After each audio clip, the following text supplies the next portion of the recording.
Abaganda bafa ababoda chechi bali dala mitwe ejo. Si muvubuka, si musajja mukulu, chichi bwotula ku pichi chechi jambonge ogwe kibuza amagezi.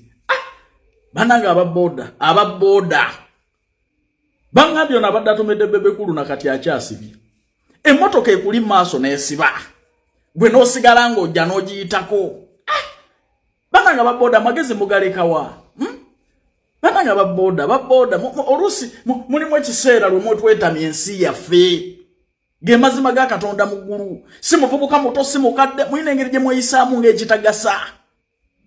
Gwe n'otuula ku piki simanyi oba buli atuula ku piki abulwa magezi nze mwansobera. Gwe atasensinga nti ddala lwaki moroka eno esibye. Bwe banga ddala maaso waliyo danger. Nze simanyi oba buli akwata ku piki akatoola akaleka wagitandikidde oba amagezi bagasanga gye balaga naye ababoda mukisusa.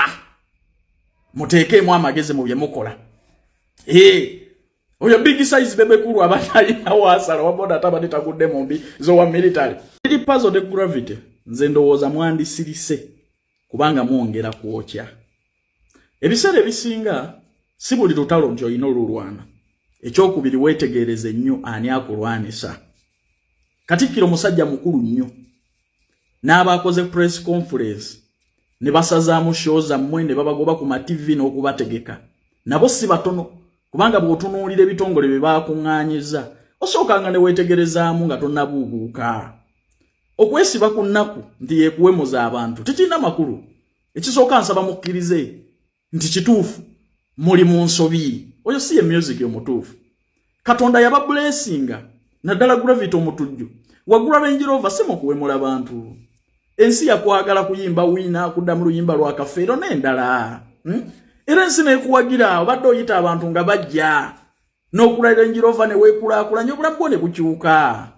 Leka kulowoozesa bannayuganda nti bakuwagira lwa biyimba bibi. Liri puzzle oluyimba olwakuhiitingisa baluyita genda ogule emmotoka. Temwali mu kigambo kya kuwemula. Nalabye ogamba nti Katonda akuwadde second chance okakasa Katonda. Okakasa Katonda oba kati oli ku stand. So sikkiriziganya mu ebyo byonna bye babataddeko. Naye nsobola okukkiriza nti waliwo ekyawaba mu nnyimba zammwe ge mazima.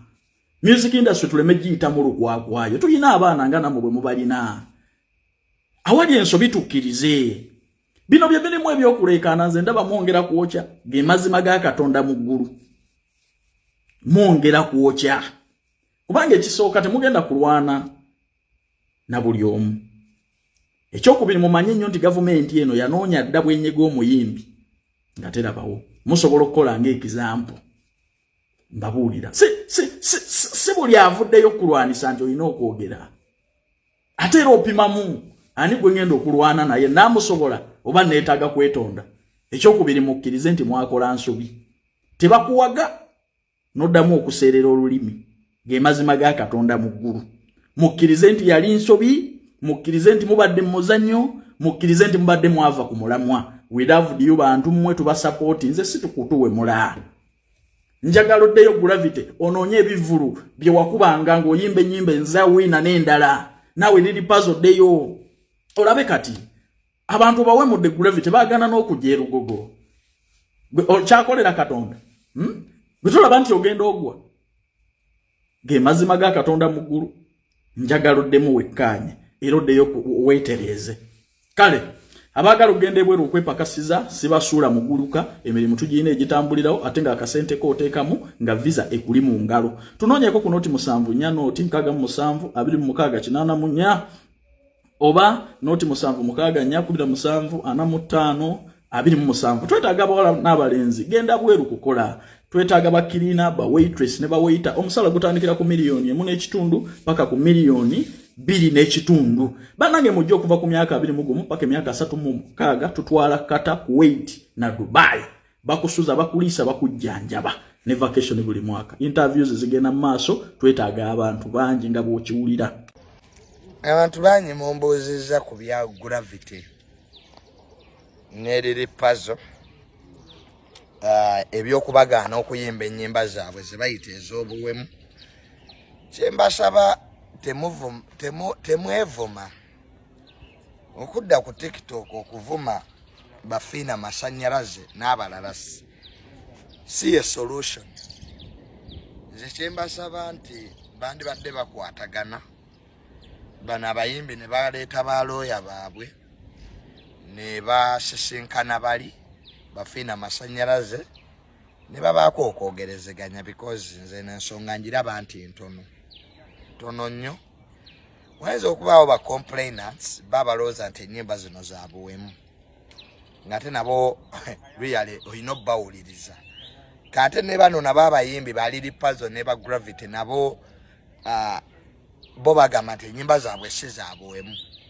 Kati ekiriwo kye bayita stakeholders meeting erina okutuulibwamu president waabwe Eddie Kenzo, bano bafina masanyalaze, ministry ya ethics, UCC ne balaba nti ekintu kino bafuna okukkaanya n'okukola ki n'okutegeeragana. Naye ng'ebyokwevuma n'okwewemula tebijja kubayamba ebyo. Abayimbi kati bayiga engeri gye bamanagingamu conflicts. Kitegeera ko ebintu bibeerawo nawo abantu ne bakuwaga naye buli kimu tekigwera mu mawulire. Government is the biggest regulator era yesigala nga ye regulator wa content ne creativity n'ebyo ebiteekebwa mu society. UCC obwo obuyinza bukola ki ebuyina. Ne ministry ya ethics neina mandate yaayo.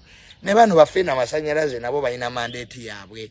Ne president Eddie Kenzo naye alina obuyinza bwe. Kakati kyensaba abayimbi bano ababiri ebyokuvuma bo babiteeke ebbali badde ku kye tuyita drawing board, a dialogue. We listen to one another. This small issue can be solved. Baddeyo bakole ssente kubanga twagala abayimbi baffe babenga bayingiza akasente ate ebiseera bya nnaku ki bya nnaku nkulu. So kyembadde mbagamba ekyo mubeere bulungi.